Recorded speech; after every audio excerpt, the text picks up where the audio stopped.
Hi everyone, Artie Tambarambaa, also known as Tammy Porter, with you today. Thanks so much for stopping by my YouTube channel. Today I'm doing another little page in my personal journal, which is one of the A5 bullet journals that Marlene releases in a pack of 3. And this one I use just to sort of document what I'm feeling, what's happening around here, all those kind of things. So I've done, I did a bloom cutout page recently, and I did a goal setting page. So this one is a double page, and I have put down some white gesso on the page first, and I'm going to do a page about more and less. So what I want more of in 2025 and what I want less of. I guess the beginning of the year always gets me thinking about, resetting and what do I want this year, and do I need to sort of sort my head out a little bit to make sure that's where my focus is? What things do I, want less of? All that kind of jazz. Anyway, I will list everything I use, but I have used one of the frame books.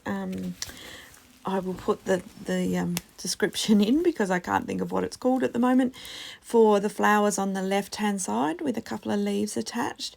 I thought they would look really nice on the edge of my page. And then on the other page I have a box where I put any die cuts that I pop out that I end up not using, or any scraps of paper. They all go in there. So that flower, and it was off a large piece of paper, and it was already cut like that, so it's perfect to go on the other side. And then I just grabbed out of one of the scrap paper packs. I wanted to make a couple more leaves to sort of match the other side that already has the leaves attached. So I just grabbed a darker green paper and cut out a few little leafy shapes. Okay, so now I know I want those on the right hand side, and on the left hand side I'll put that larger section from the frame paper. And now I'm coming in with paint. Now I am using the acrylic paint, but I'm watering it down a lot so that it kind of moves just like watercolour. And I'm just kind of creating a background. I want to keep a little bit of white space in the centre of my page, but I want some sort of depth and shadow around those flowers just for them to sit on, so they don't just look like they're plonked straight on the page. And I have used some Smurf watered down, and then I've used some Azure as well, and you'll just see that gives sort of a two-tone, so it's not a flat look. It gives pops of depth of colour. It's actually really hard to see on the video, but in real life there's quite a bit of depth of colour and a couple of different shadings of colour as well. So I didn't put the watercolour all the way to the edge because I'm going to cover a lot of it up. So every now and then I just pop the die cuts back on to make sure I've got the paint far enough and all that kind of jazz. And now I just stick them on using some of the sticky glue. And this is where I start adding the leaves, and I think I decide to end up putting another one, yes, on the other side, just to balance it out a little bit. So 3 is always a really great number when I'm working in my art journals. And this, as I said, this book, because the paper's a lot thinner than normal scrap paper, and I'm not precious about it. I don't get this needs to be perfect. And so I just kind of lose myself in it. It's more about playing, getting some of my thoughts in my head out, and just about having a little bit of fun. So it often loosens me up. And yeah, I really, really enjoy working in these journals. So now I added a few splatters using a bit of Azure.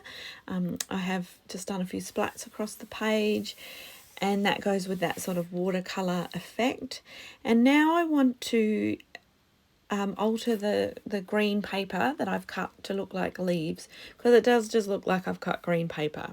So I wanted to kind of match in a bit more with the leaves that are already there, and I want to create some depth to the leaves.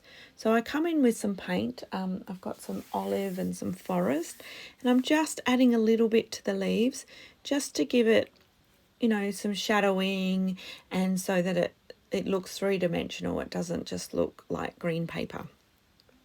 So that I'm letting that dry, and then I'm coming in with some of the markers, and I decide, so you'll see the flower on the top on the right hand side has it, I don't know if you can see it, but there's a tiny bit of aqua, as if that was the center of the flower, and it's peeking out. So I decide to add that to the other flower. So I add some aqua just with markers, and there's a little bit of sort of yellow, gold, mustard colours. So I add those in as well, and it just ties the two pages together, because obviously they weren't from the same sheet of paper. I'm just using, you know, bits of Marlene stuff that I've got left. So to tie them in and make them look like they belong, I've just added that bit of the same colouring to them. And I think that really helps. The other thing I've done is add the markings to the leaves to try and match what's already there. And I think this helps bring them to life. And now with the green marker, I'm just adding some highlights.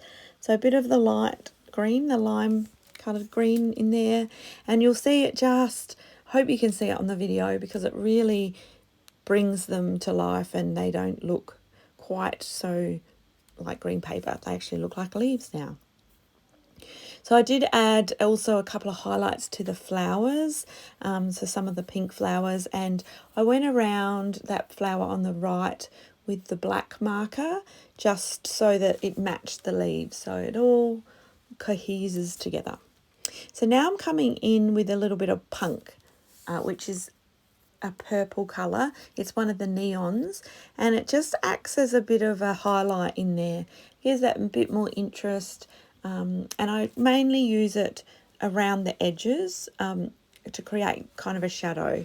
And I don't want to just draw lines around the edges, because it will look like you've just drawn lines. So I do come in with water and soften those edges so it bleeds out a little bit and it's not so obvious. I also add a little bit of that punk to the pink flowers, because punk on pink just makes it pop and it gives it a little bit more oomph to the colour. So I found one of the stamp sets. It's one of the new, not the new, but the last release, called Crafty Quotes. And there's a quote in there that says, "Love more and fear less." And I thought, well, this goes with my page perfectly. So on the left-hand side, I'm going with more. So you'll see I'm actually just writing that in pen at the moment. And the right-hand side, I'm going with less. And so in the background, around the flowers and the leaves, I've stamped "Love More" over and over and over and over on the left-hand side, and sort of sweeping around, I guess, following that flower that's on that side. And then on the other flower, I've stamped "Fear Less," just with black archival ink over and over and over. So sometimes it comes out quite clear and strong, and sometimes you can hardly read it, and that's okay. It's more about creating a bit of interest and not just so the page doesn't look quite so flat.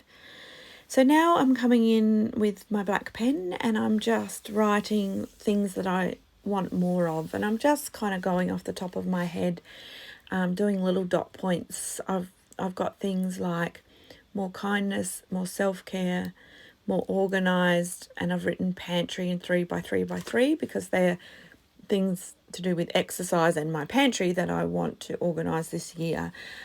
More sleep, more swims, more book reviews, more homemade, more noticing, listening, seeing, lots of different things. And then on the less, I won't read them all out, but there's things like less waste, less shame, less alcohol, less people pleasing, less negative self-talk. So it's a bit of fun, because instead of setting perhaps really clear goals, it's about what do I want more of and what do I want less of, and you don't feel so guilty if you're not following the path completely. So it's just a reminder for me to look back on through the year of, oh, that's right, I don't want to do that this year. I want to talk nicer to myself this year. And it's just something to remind me of those things. So I decided to add in a few more of the quotes, but also from the bear hugs, it's called. There's a couple of little hearts in there in different sizes, and I stamped them in between in the gaps. And that's about it. So I'll leave you with some close-ups. You can see some of the highlights and some of the marks I made with the markers.